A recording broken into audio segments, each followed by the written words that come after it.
ওম নমো ভগবতে বাসুদেবায়।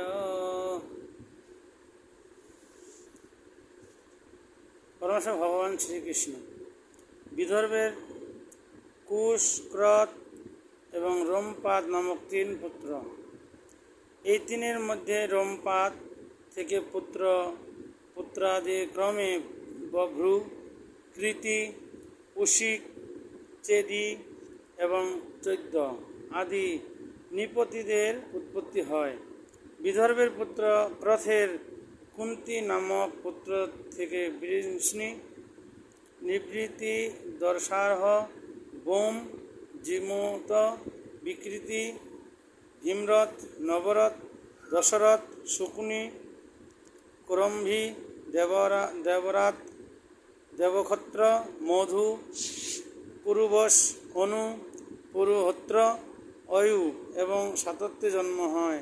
সাতত্যের 7 পুত্রের অন্যতম দেববৃধের পুত্র বভ্রু। সাতত্যের অন্য আরেক পুত্র মহাভোজ থেকে ভোজবংশ উৎপত্তি হয়। সাতত্যের আরেক পুত্র বৃংশির সুধাজিৎ নামক পুত্র থেকে অনমিত্র ও সিনির জন্ম হয়।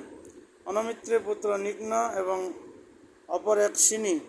সিনি থেকে পুত্রাদি ক্রমে সত্যক, যুযুধান, জয়, পুণ্যি ও যুগন্ধের জন্ম হয়। অনমিত্রের বৃংশি নামক আর এক পুত্র ছিল।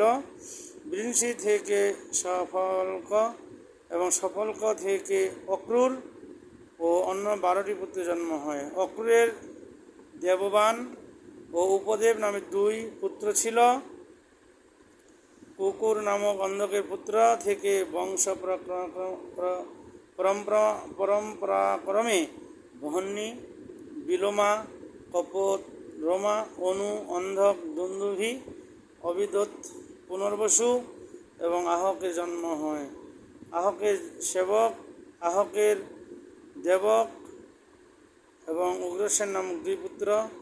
দেবকের দেববান, উপদেব, সুদেব এবং দেববর্ধন নামক 4টি পুত্র ও ধৃতদেবা, শান্তিদেবা, উপদেবা, শ্রীদেবা, দেবরক্ষিতা, সহদেবা ও দেবকী নাম্নী 7টি কন্যা জন্ম হয়।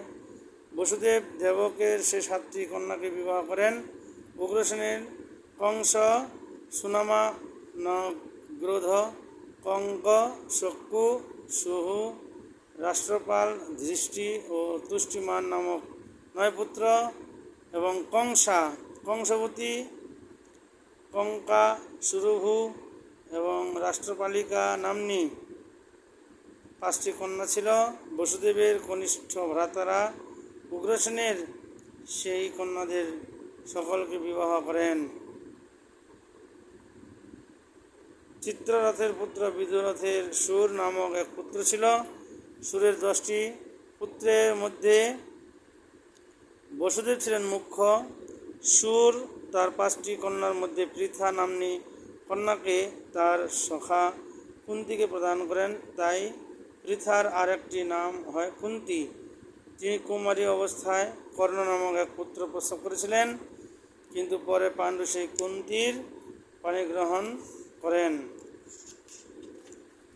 বিদ্যশ্রমা বিবাহ করেন সুরের কন্যা সুতদেবাকে এবং তার গর্ভে দন্তবক্রের জন্ম হয়। ধৃষ্টকেতু বিবাহ করেন সুরের কন্যা শ্রুতকীর্তিকে এবং তার 5টি পুত্র হয়। সুরের কন্যা রাজাধি দেবীকে জয়সেন বিবাহ করেন এবং চেদিরাজ দমঘোষ সুতশোভাকে বিবাহ করেন। সুতশ্রবার গর্ভে শিশুপালের জন্ম হয়।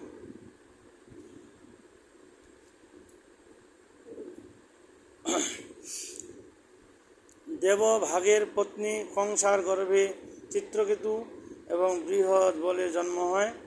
দেবাশ্রবার পত্নী কংসাবতীর গর্ভে সুবীর বিশুমানে জন্ম হয়। কংসের ওরসে কঙ্কার গর্ভে বক, সত্যজিৎ এবং পুরুজিতে জন্ম হয়। সৃজয় থেকে রাষ্ট্রপালিকার গর্ভে বৃষ এবং দুর্মসনের জন্ম হয়। শ্যামক থেকে বসুর ভূমির গর্ভে ঋষি হরিকেশ এবং হিরণ্যাক্ষের জন্ম হয়। বৎস থেকে মিশ্রকেশীর গর্ভে বৃকে জন্ম হয়। বৃকে তক্ষ, পুষ্কর, শাল এই 3 পুত্র। শ্রমিক থেকে সুমিত্রা এবং অর্জুন পালের জন্ম হয়। আনক থেকে ক্ষতধর্মা এবং জয়ের জন্ম হয়। বসুদেবের অনেক পত্নীর মধ্যে দেবকী এবং রোহিণী ছিলেন প্রধান।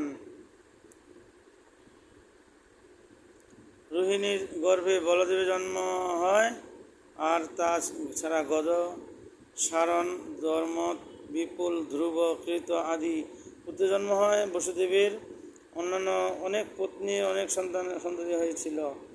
তার দেবকী নাম্নী পত্নীর গর্ভে ভগবান অষ্টম পুত্ররূপে আবির্ভূত হয়ে অসুরদের ভার থেকে পৃথিবী উদ্ধার করেন। ভগবান বাসুদেবের মহিমা কীর্তনের মাধ্যমে এই অধ্যায় সমাপ্ত হয়েছে। নমো ব্রহ্মণ্য দেবায় গো ব্রাহ্মণ্য হিতায় চ জগদ্ধিতায় শ্রীকৃষ্ণায় গোবিন্দায় নমো নমঃ। হে কৃষ্ণ করুণা সিন্ধু দীনবন্ধু জগৎপতে গোপীশ গোপিকা কান্ত রাধাকান্ত নমস্তুতে। তপ্ত কাঞ্চন গৌরাঙ্গী রাধে বৃন্দাবনেশ্বরী দৃষভানুসুতে দেবী প্রণমামি হরিপ্রিয়ে।